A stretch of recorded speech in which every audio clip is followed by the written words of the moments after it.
une hernie discale, c'est quand le disque va sortir de son endroit naturel et il va du coup dans le canal lombaire, dans le canal rachidien. AVS avec Philippe Robichon. AVS à votre santé, on fait un tarif de groupe ce matin. Ils sont deux influenceurs santé à être avec nous. Sophie The French Radiologist. Bonjour et bienvenue. Bonjour Philippe. 26 ans interne depuis un an, vous partagez votre quotidien sur Insta et ça fonctionne. Ça va. Ça cartonne. Combien vous avez d'abonnés ? Là, je suis à 27 500. Waouh. Et alors, c'est tous des personnels de santé ou c'est aussi des moitié... gens qui s'intéressent à la santé ? C'est un peu des deux, mais je pense qu'il y a pas mal d'internes. Je dois avoir entre 8000 internes en médecine, 8000 étudiants en médecine qui me suivent, des internes, des externes, j'ai des médecins qui me suivent aussi. Et après, j'ai des ostéopathes, j'ai des kinés, des aides-soignantes, des infirmières, des manipulateurs radio. Et après, c'est des gens comme vous, des gens, des moldus, comme on dit. Des moldus, bien. À côté de vous, c'est monsieur ostéopathe qui est là. Bonjour Bilal. Bonjour Philippe. Bilal M. Mastri, vous êtes ostéopathe à Gennevilliers. Vous aussi, vous partagez votre quotidien sur Insta. Voilà, un peu. On commence à voir un petit peu l'impact que vous avez, vous, les influenceurs santé, très important. Voilà, sur l'ensemble de la société. Et il faut. Vous vous penchez ce matin sur une pathologie qu'on croit bien connaître, que vous allez démystifier, c'est l'hernie discale. Des deux, qui c'est qui nous définit ce que c'est qu'une hernie, même si elle n'est pas discale ? Alors, une hernie, c'est une protrusion, on va dire, c'est un organe, un tissu qui va s'échapper de sa cavité où il devrait normalement être. Voilà. D'accord, pour imager un peu le truc. Ouais. Et au niveau du rachis, du coup, une hernie discale, ça va être parce que en fait, au niveau du rachis, on a plein de vertèbres qui sont entre plein de petits coussins qu'on appelle les disques, qui servent d'amortisseurs pour les chocs. Et en fait, une hernie discale, comme il l'expliquait, c'est quand le disque va sortir de son endroit naturel et il va du coup aller dans le canal lombaire, dans le canal rachidien, et c'est du coup, ça peut être une cause de douleur, mais ça peut être asymptomatique aussi. C'est pas toujours symptomatique. On n'a pas forcément mal. On n'a pas forcément mal. Et on n'a pas forcément mal au dos. C'est ce qu'on va expliquer. Ouais. Surtout aujourd'hui, qu'une hernie discale, c'est pas forcément la cause d'une douleur. On va essayer de démystifier un peu cette chose qui est bien ancrée encore dans la tête de certaines. Et on va expliquer pourquoi c'est pas forcément lié à une cause de douleur. J'ai cru que c'était un truc de vieux, moi, ça, la hernie discale. Pas du tout, ça commence dès 20 ans. Hein. Ça peut commencer entre 20 et 30 ans. Ouais. Mais moi, j'en ai des petites. D'accord. Pourtant, j'ai pas forcément mal au dos. Elle est là la question. Alors, quelles sont les causes de la hernie discale ? Est-ce qu'on arrive à les expliquer ? Souvent, ça peut être dû à un traumatisme, un effort. Quand, par exemple, on va porter une charge lourde, quand on va tomber. Et aussi, ce qui est important, c'est qu'il faut prendre en compte le facteur socio-culturel, parce qu'on s'est rendu compte que c'était les patients qui étaient le plus souvent insatisfaits dans leur travail, qui se retrouvaient à avoir des maux de dos, des rachis, des radiculalgies ou des rachialgies. Exactement. Il faut faire la différence entre les deux aussi. Il y a plusieurs causes. C'est vraiment comme elle a dit, dans les cas les plus graves, ça peut être des accidents, des chutes, quelqu'un qui porte une chose très très très très lourde. Mais après, c'est une chose qui est tout à fait naturelle dans le vieillissement en fait. Notre corps en fait, il vieillit, c'est de la dégénérescence. Donc en fait, on est voué à avoir ces hernies parce que les disques, on n'a pas des disques de quand on avait 5 ans, 10 ans, etc. Ils se déshydratent avec le temps en fait. Voilà, c'est ça. C'est des disques, il est fait à combien de pourcentage d'eau ? Je crois plus de 90%. En tout cas, le centre, c'est de l'eau. Enfin, c'est un milieu qui est assez hydraté. Et autour, il y a une sorte de ligament, l'annulus fibrosus, qui est autour. Comme un oignon. Et voilà, exactement, c'est comme un oignon. Et ça le maintient, en fait. Et avec l'âge, ça se déshydrate. Donc, vers 70 ans, c'est de moins en moins hydraté. Et en fait, il va y avoir des sortes de ruptures de l'annulus fibrosus. Et il va y avoir des petites protrusions du coup du centre qui était hydraté dans le canal rachidien. Et parfois, ça peut toucher une racine nerveuse. Et c'est dans le cas où ça touche une racine nerveuse que ça peut faire mal. On parle beaucoup de prévention aujourd'hui. Est-ce qu'on pourrait prévenir ce vieillissement des disques ou ça, c'est inéluctable ? Bien sûr, on peut prévenir, mais après ça reste une chose, comme on le dit toujours, c'est une question d'hygiène de vie, je pense. Bien sûr que les hernies discales, des fois c'est asymptomatique, ça peut venir comme ça, on ne sait pas pourquoi, la preuve j'en ai, forcément, et je pense avoir une bonne hygiène de vie, mais le plus important c'est d'avoir une bonne musculature, des bons muscles, d'accord, parce que c'est ça qui va maintenir la colonne. des contraintes qui va aider quand vous allez porter quelque chose de lourd. Plus vous avez de muscles, plus vous allez être solide en portant la chose et la colonne va prendre le moins de poids possible sur elle. Vous voyez ce que je veux dire ? Donc on peut prévenir avec une bonne musculature, déjà une bonne posture, même si j'aime pas trop ce terme de posture, mais c'est vrai qu'il faut faire très attention à comment on porte des choses, avoir le dos bien droit, essayer de faire le maximum de squat quand on veut porter quelque chose. Donc c'est comme ça qu'on aide aussi. Exactement. Mais en fait, l'activité sportive, c'est paradoxal parce que ça peut être protecteur et à la fois facteur de risque. C'est-à-dire que c'est les micro-traumatismes répétés. Une activité sportive avec plein de micro-traumatismes répétés, ça peut être un facteur de risque. Mais en revanche, si on se muscle bien le dos et qu'on apprend à porter les charges dans une bonne posture, et ben comme il le disait, ça peut du coup éviter l'événement déclenchant. Ouais. Toujours dans la mesure. Et le tabagisme est un facteur de risque aussi. Pourquoi est-ce que vous n'aimez pas le mot posture, hein, Bilal ? Parce que j'aime pas que les gens se disent il faut que j'ai une bonne posture. D'accord, il n'y a pas vraiment de bonne posture. Et là, en fait. Vous voyez Sophie qui se redresse au mot posture. Mais c'est ça que j'aime pas en fait. C'est pour ça j'aime pas les gens qui se redressent.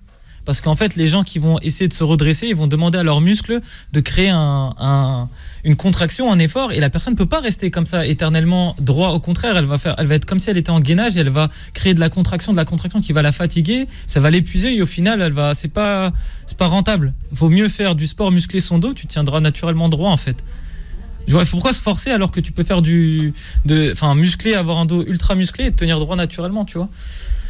Et après, tu peux rester avachi, c'est pas un problème. Du moment, en fait, il faut toujours bouger de position. Rester droit tout le temps, c'est pas bon. Rester avachi tout le temps, c'est pas bon. Faut que ton dos bouge le maximum possible. Le mouvement tout le temps. Alors, quels sont les premiers symptômes qui doivent nous alerter et nous faire peut-être suspecter ou soupçonner une hernie discale ? Eh ben, il est là le plus gros problème, c'est qu'il y a pas de symptômes. Il faut pas s'inquiéter. En fait, je vais expliquer un truc très simple.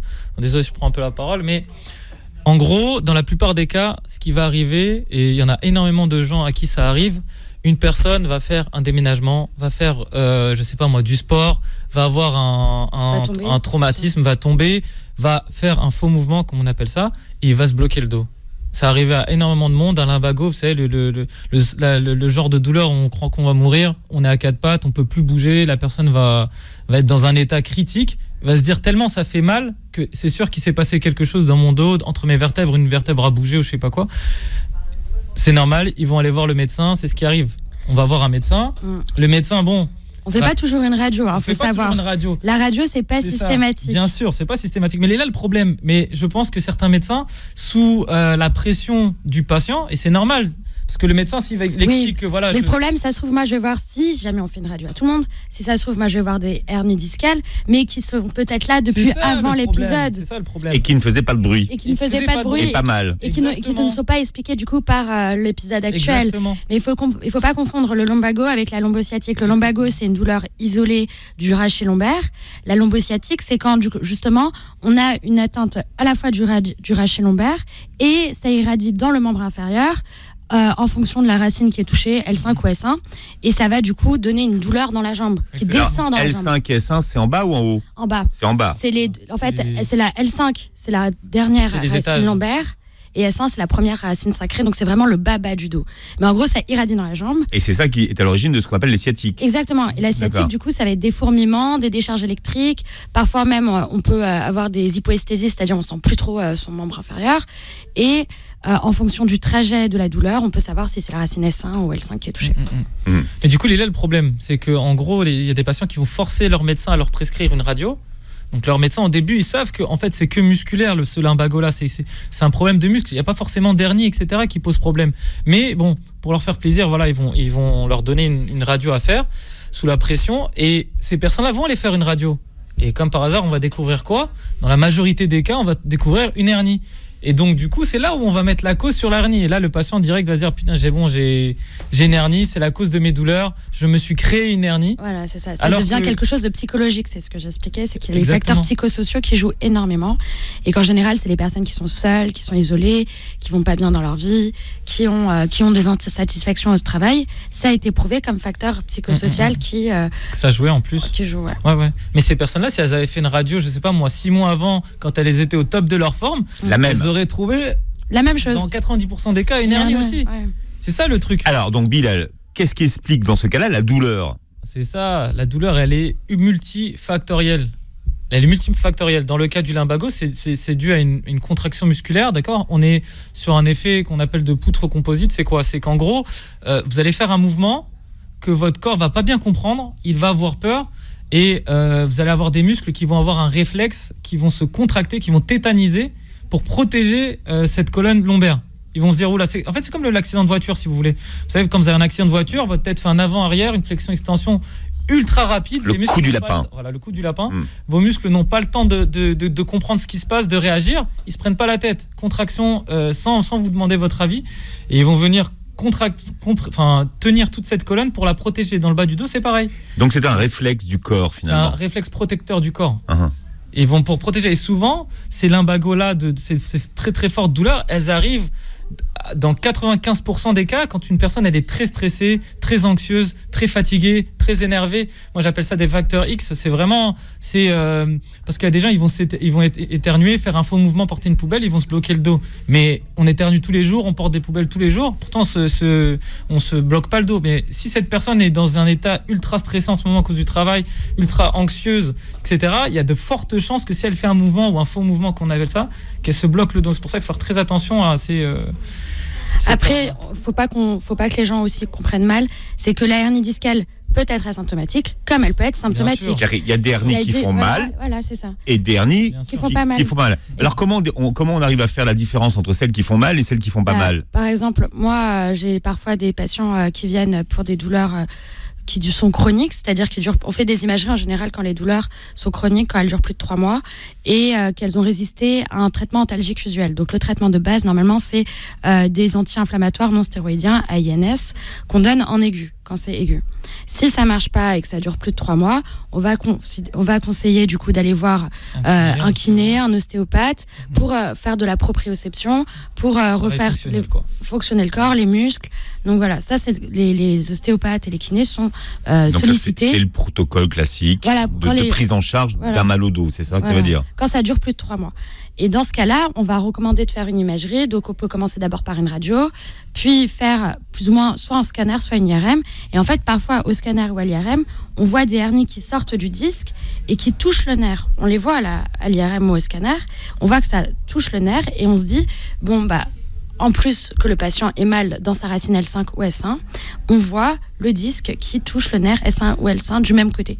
Mais voilà, c'est... Donc, ça pourrait expliquer la douleur, si ça touche le nerf. Ouais. Mais il faut savoir aussi que l'hernie se résorbe avec le temps. C'est-à-dire qu'une hernie, quand elle a migré, elle peut disparaître. D'elle-même. Elle peut disparaître d'elle-même. C'est un processus physiologique. Dans 70% des cas qu'elle se résorbe. Après, ce pourcentage, il me paraît un peu haut, mais il paraît qu'elle se résorbe. En gros, votre corps va avoir cette petite... En fait, une hernie, il faut imaginer comme vos vertèbres, c'est des assiettes, une pile d'assiettes. Et entre chaque assiette, vous allez avoir de la pâte à modeler. Et cette pâte à modeler va permettre d'amortir en fait les contraintes de la vie de tous les jours. Si il y a un peu trop de contraintes comme avec le poids, etc., si vous appuyez sur 2 assiettes où il y a de la pâte à modeler entre les deux, il va y avoir une petite boule qui va sortir. Et c'est ça l'hernie. Et des fois, cette hernie, si elle sort d'une certaine direction, elle peut toucher un nerf. Si elle touche un nerf au niveau d'L5, ce nerf, on l'appelle le nerf sciatique. Si cette boule, cette hernie va toucher le nerf, on va appeler ça une sciatique. Ok, on est d'accord. Je sais plus pourquoi je parlais de ça. C'est L5 et les racines du nerf sciatique, c'est L5 et S1, à différencier des cruralgies qui sont les racines L3 et L4. Voilà. C'est tout. En gros, c'est ça une hernie. Et si ça crée une sciatique, on va la sentir dans toute la jambe. Et ça peut créer des très très très très très très grosses douleurs.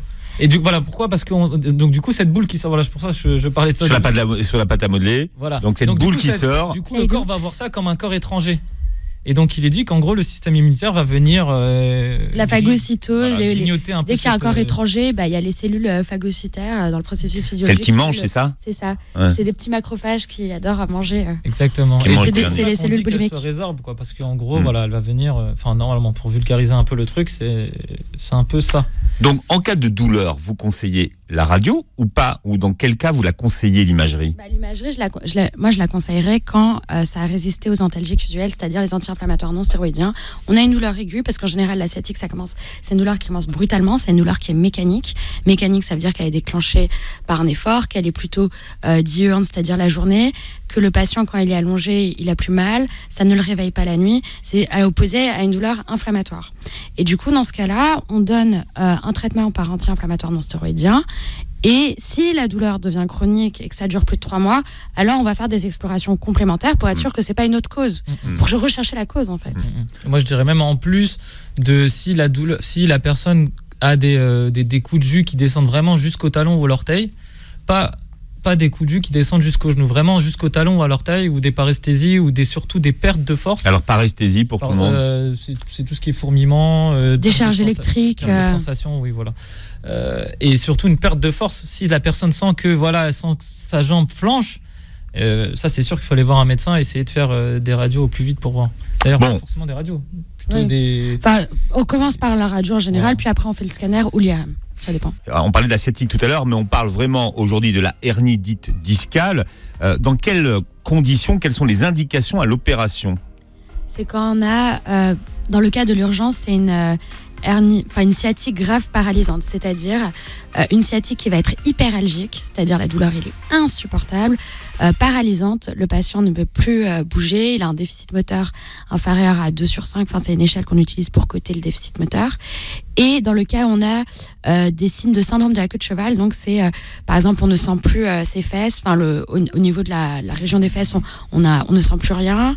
Le syndrome de la queue de cheval. Ouais, la queue de cheval. On a une incontinence urinaire ou fécale. En fait, ça c'est des signes d'urgence qui vont dire, moi, quelqu'un qui arrive comme ça aux urgences, c'est bloc opératoire en urgence. C'est ce qu'on appelle la sciatique grave paralysante. Mais c'est rare. C'est très très rare. Enfin, c'est pas très très rare, mais c'est... Ça arrive. Il y en a quand même. Mais c'est pour ça qu'il faut faire très très attention. C'est vrai qu'il y a des patients qui viennent qui ont ce genre de sciatique qui est très paralysante. Et voilà, il faut pas non plus jouer avec ça. Si ces personnes ont déjà tout essayé avant, l'opération est indiquée. Au contraire, ils vont avoir peut-être une meilleure vie après. Il faut toujours calculer un peu le bénéfice-risque. Ils ont plus à perdre à rester avec leur sciatique paralysante que de se faire opérer. Après, voilà, l'opération, maintenant, ils en font de moins en moins. Parce qu'on a beaucoup opéré à une époque, on s'est rendu compte qu'on n'avait pas les résultats escomptés. Il n'y a pas de concordance radioclinique, encore une fois. Donc, c'est pas parce que monsieur ou madame a une hernie discale que sa sciatique est due à cette hernie discale. Ou son mal de dos. Parce qu'il y a plein de causes de sciatique aussi. Voilà. Oui. Il y a plein de causes de sciatique. Et donc, comme on a dit tout à l'heure, une hernie discale, une hernie de base, ça fait pas mal. L'hernie, elle fait mal quand elle commence à toucher un nerf, ce qu'on appelle une sciatique. Mais une sciatique ne peut pas être forcément que due à une compression du nerf sciatique par une hernie discale. D'accord ? Une sciatique, ça veut juste dire compression du nerf sciatique. Mais elle peut être causée soit par une compression au niveau d'une hernie discale, au niveau d'L5, S1 par exemple, ou par un muscle sur son trajet. Le plus souvent au niveau des fessiers, c'est pour ça qu'il y a des personnes qui vont dire voilà, j'ai une sciatique, mais j'ai pas mal au dos. Ils vont te dire voilà, j'ai une sciatique, mais j'ai un point très précis au niveau du haut de la fesse. D'accord ? Ça, c'est des pathologies qu'on peut soigner. D'accord ? Il n'y a pas besoin de se faire opérer, ça se soigne. Je soigne ça des fois en une séance, 2 séances, c'est bouclé, on n'en parle plus. Alors que la personne, elle pensait qu'elle était dans un état critique, etc. Pareil, il faut des étirements, du massage, voir des kinés, faire du renforcement musculaire, etc. Une personne qui a mal au dos ou qui a une hernie, il faut au contraire qu'elle essaye tout ce qui est non invasif, qu'elle fasse du renforcement musculaire, du sport, de la kiné, de l'ostéo, avant de penser à l'opération.